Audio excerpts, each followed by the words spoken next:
What message are we sending when we sit down with a country that is holding 4 Americans hostage? No different from the last time we had a weakling in the White House when we had 53 Americans being held hostage. What message do we send when we create this false narrative about either we sign this piece of paper that just the same meant nothing to Adolf Hitler, it means nothing to the Ayatollahs, or the only other alternative is to go to war? Well, let me tell you something.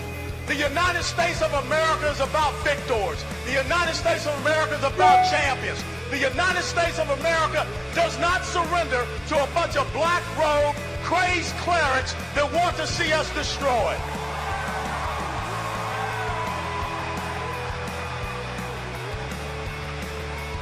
What does it say about us when we sit down and we sign an agreement with a country like Iran so that they can become an economic power, so that in 5 to 8 years, when the UN arms embargo is taken away, they can become a military power, and then in 10 to 15 years, they will become a nuclear power.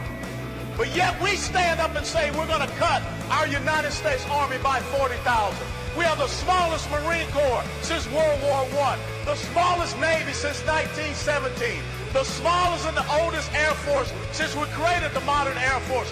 What message does President Obama send to these people over in Iran? It's not the message that was sent to Britain 239 years ago at Lexington Green when we fired the shot that was heard around the world.